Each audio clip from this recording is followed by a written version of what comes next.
Good evening, everyone. Tonight's presentation will focus on theoretical temporal field dynamics, basically localized time distortion concepts, the mathematical limitations associated with speculative spacetime engineering frameworks.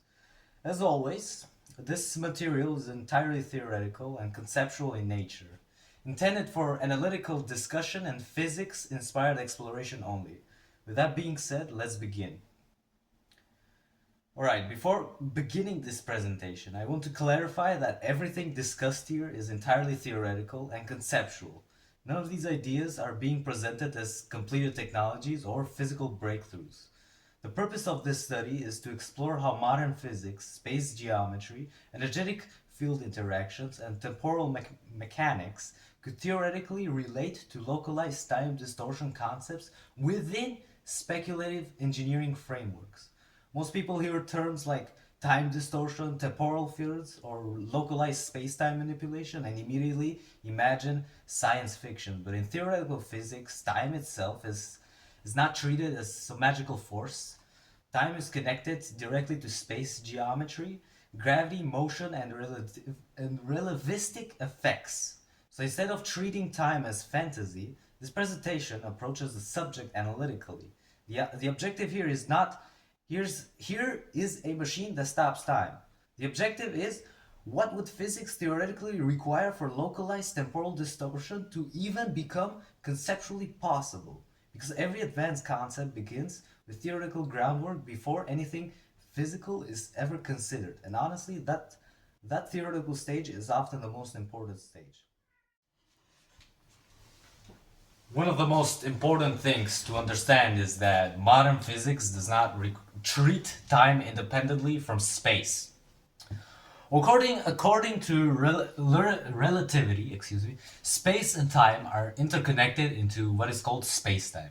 This means gravity affects time, velocity affects time, energetic density affects spacetime curvature, and massive objects distort temporal flow. Time is not universally identical everywhere.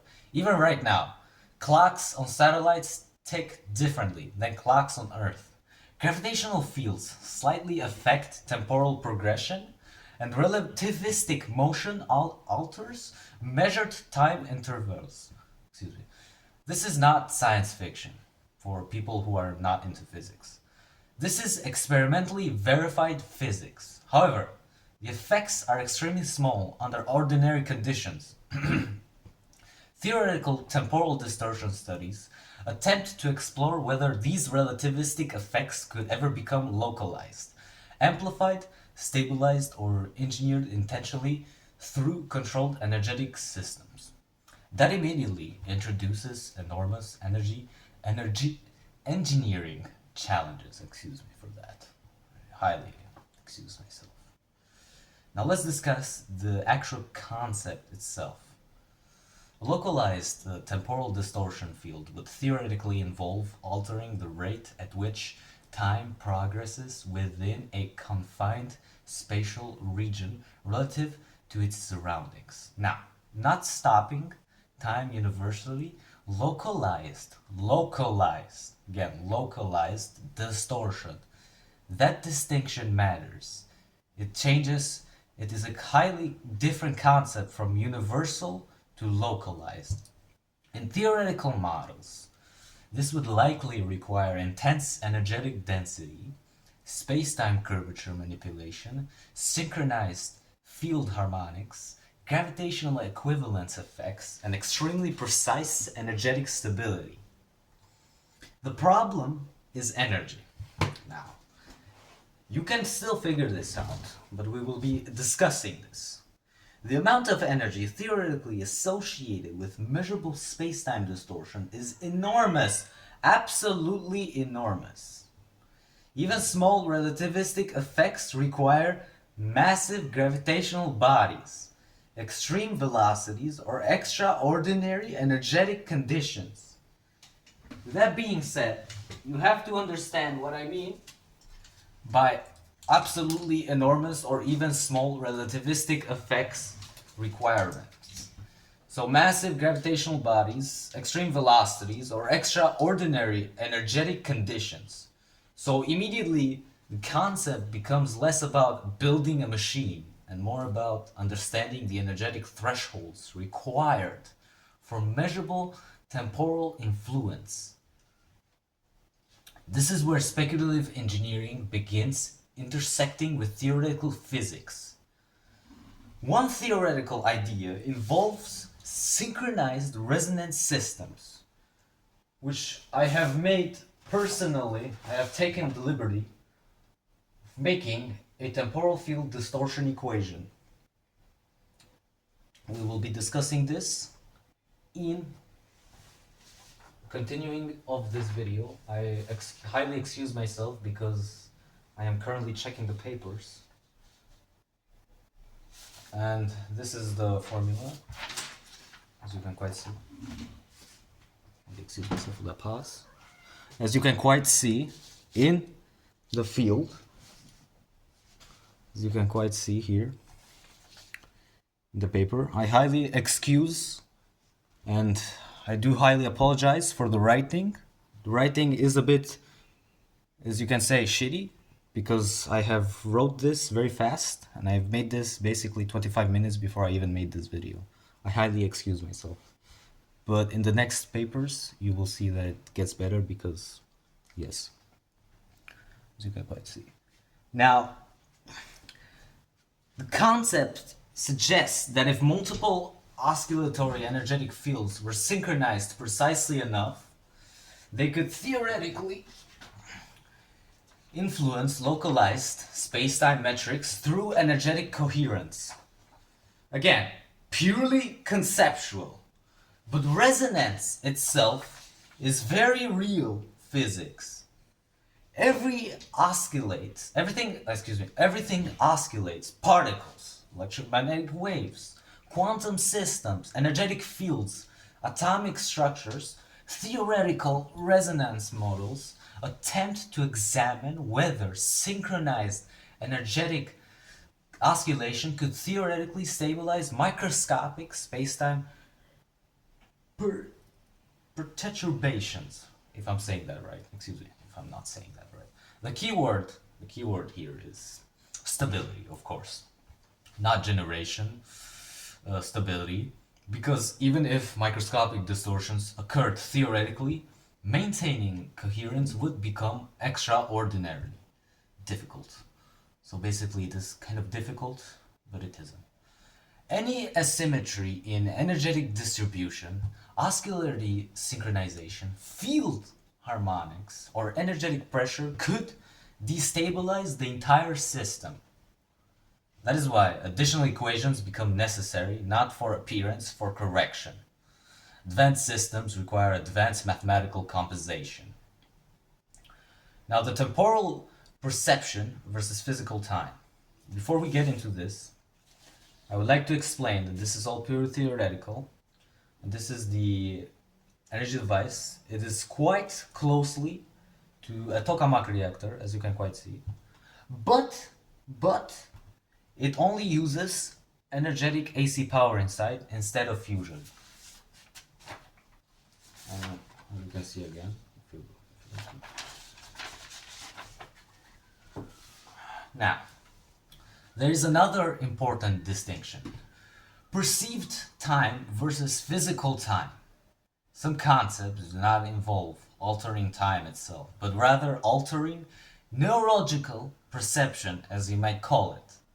But there's also other perceptions which can alter physical time. So we're going to talk about the neurological perception, which is signal synchronizations, sensory processing, or environmental interaction rates. This creates theoretical time dilation experiences. Now this is all neurological, so it's like a magic trick, but not really magic. Long story short, basically. Without physically stopping a universal temporal progression. Again, it's like a magic trick. This is fundamentally different from freezing time itself. So, actual universal time stoppage would likely violate causality, thermodynamics, energetic conservation laws, and relativistic structure, which is why most grounded theoretical studies focus instead on localized relativistic effects, perpetual distortion, or microscopic temporal asymmetry. These are still extraordinary difficult concepts, but they remain more physically approachable than complete universal time suspension. Now, these you can still figure out a way to stop time physically, but we will be talking that in the presentation and study. Now, we begin to move on into the hypothetical field architecture. Now let's move into the speculative field architecture. If a conceptual temporal field system existed theoretically, it would likely require synchronized oscillatory emitters, which you can do with the right mind, energetic stabilization coils, resonance chambers, superconductive timing systems, precision atomic synchronization arrays, and dynamic feedback correction mechanisms. Some speculative models might also involve toroidal field geometries, harmonic electromagnetic layering, energetic regulation systems. Now, we begin back to the part where I said some speculative models might also involve toroidal field geometries, harmonic electromagnetic layering, energetic recirculation systems, and localized field compression structures. Again, now, this is conceptual architecture. Conceptual architecture. Not practical engineering. I highly excuse myself. It is because of my cats, so I highly excuse myself. But theoretical systems become interesting because they force us to ask, what conditions would physics require? That question alone drives scientific exploration, basically. Now we move on to the section 6 of this video, which, yes, there's 6 sections. Which this one, I highly excuse myself for that. Ignore that. Why equations matter. So, a lot of people underestimate how important equations become once systems grow more advanced. So, as variables increase, complexity increases exponentially. I highly excuse myself for my breathing because I was running to get my cat. And yes, I was playing with my cat. So please, there's no problem. He's just a wild cat, man. He just runs around. So moving, and he's sweet as well. So yeah. So moving to a theoretical temporal distortion model would involve interacting variables including energetic density, relativistic curvature, oscillatory harmonics, electromagnetic pressure, thermal stability, synchronization precision, quantum fluctuations, and resonance coherence. Every variable influences every other variable, which means small instabilities cascade rapidly. This is why advanced theoretical studies often become equation heavy. So excuse me, I had to move my finger, it was itching, so I can't just do this. Disrespectful to the study. Not because equations look impressive, no. But because advanced systems naturally demand increasingly sophisticated mathematical frameworks. So that being said, we need mathematical frameworks. Without mathematical consistency, the concept collapses before it becomes physical. Before moving to section 7, if anyone's worried, when I run with my cat, I just mean that I'm just running and playing with him like I'm holding like a toy and he's trying to get it, so I'm running and he comes after the toy. So yeah, that's how we do it. And no, my house is big. It's like a huge apartment, so don't worry about it. Now, moving to section 7 of this study, material limitations. Another major limitation involves materials, which this isn't really a limitation. Excuse me if I'm yelling, but you could say there is some small limitations involving materials. So even if energetic distortions became theoretically measurable, ordinary materials would likely fail under extreme energetic conditions. Now, with the right mind, this can be achieved. So, with the right mind and with the right tools, this can be achieved. Now, this is all theoretical. I'm not trying to get someone who thinks they're the reborn Nikola Tesla and go in at 4:47 a.m. and start inventing some wild stuff. I highly respect that person for doing that. I love that. But we have to keep it theoretical before we can invent anything. So, yeah, thank you. This introduces another field entirely. Advanced material science is what it's called. So, theoretical systems interacting with extreme energetic densities could require thermally resistant composites. Now, we have these. Superconductive materials, which we also do. Layered energetic shielding. We have some. You could say lead, but there is some other stuff. If anyone who knows materials really well, especially in the field of material science, please leave a comment. I would love to read it. Thank you. And then we also have cryogenic stabilization systems and ultra low noise electromagnetic environments. Now, without stability, field coherence would collapses, of course. And once coherent collapses, temporal synchronization disappears. Again, stability becomes everything. Now, with section 8, which is called Why Concepts Matter, at the end of the day, concepts like this are fascinating, not because they already exist physically, but because they challenge the boundaries of understanding.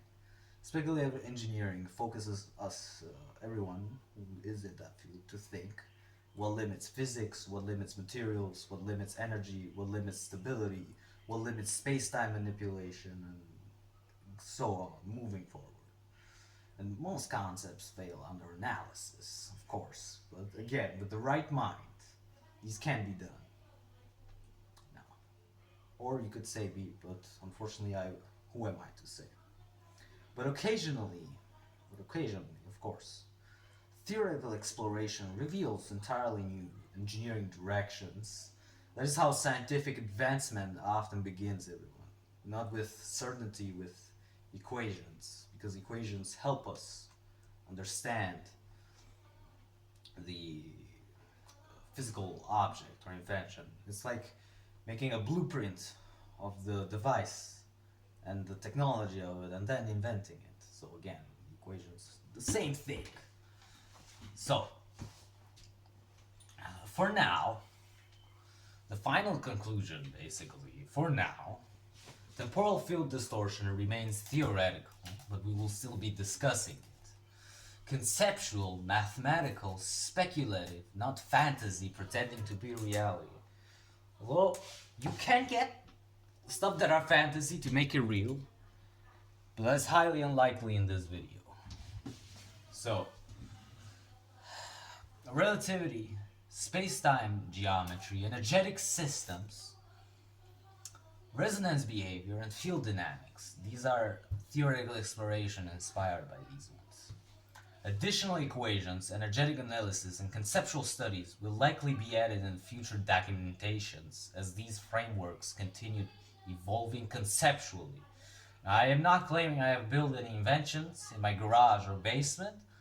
I'm just claiming for this video that additional equations, energetic analysis, and conceptual studies will likely be added in the future documentations as these frameworks continue evolving conceptually.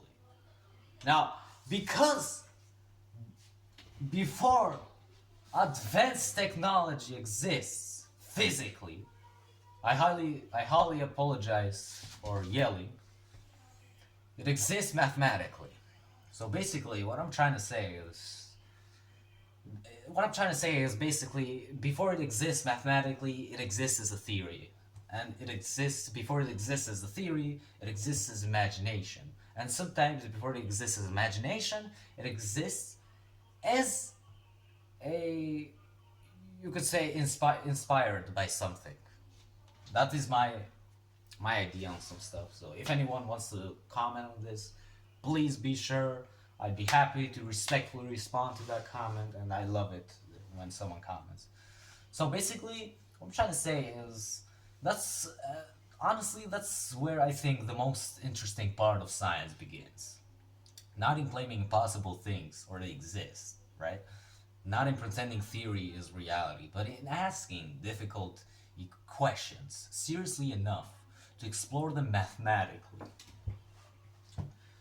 So for now, these concepts remain theoretical studies, equations, field models, resonance analysis, and speculative engineering frameworks inspired by real physics. Now, I would also like, before further into the conceptual framework, which we are almost done, it becomes important to examine one of the theoretical equations associated with the energetic behavior of the localized temporal field structure shown in the diagram. This equation is not being presented as finalized physical solution, of course, but rather as conceptual mathematical model intended to represent relationships between energetic density, resonance synchronization, toroidal field stability, and localized temporal distortion behavior within the system. I highly apologize if I sound tired because unfortunately it is nighttime. It is not late, but it is almost 11 p.m. So yes, do not worry about that. Now I will be showing you the equation, which is made in a highly good paper. We'll have to check the camera real quick if the equation fits in. It fits in quite right, I suppose. Oh, excuse me. Sorry about that, guys. Just trying to focus the camera. Now you cannot really read, but with a better camera in the future, these will look better. So the toroidal chamber shown here, which can also be shown in here as well, should also be shown in this. Excuse me. Should also be shown in this paper right here. Which this I highly apologize and excuse myself for not making a better sketch of this chamber. I highly excuse myself. Now, the toroidal chamber shown here theoretically acts as a circulating energetic region in which synchronized electromagnetic harmonics and field stabilization structures attempt to maintain coherent energetic flow without direct destabilization of the containment boundaries. In simplified terms, the equation attempts to describe how energetic input, resonance frequency, field curvature, and stabilization coefficients interact dynamically within the conceptual architecture. Certain variables within the framework, of course, within the framework, represent energetic density, resonance synchronization intensity, toroidal field coherence, temporal distortion coefficients. I highly excuse myself and apologize for that. And stabilization efficiency under high energetic conditions. Additional equations would theoretically be required for thermoregulation, oscillatory correction, harmonic compensation, and energetic feedback stabilization. Since systems, of course, involving highly energetic field interactions naturally become increasingly complex as additional variables are introduced. Again, this remains a conceptual and theoretical analytical framework intended for speculative engineering discussion and not physical implementation blueprint. Now, we go back to the end, which is additional calculations and conceptual structures will likely continue evolving over time as the theoretical groundwork expands further. Until then, continue studying, everyone, continue questioning, and continue approaching advanced concepts carefully and analytically. Because before something becomes engineering, it first becomes theory. Anyway, that concludes this conceptual log. Stay curious.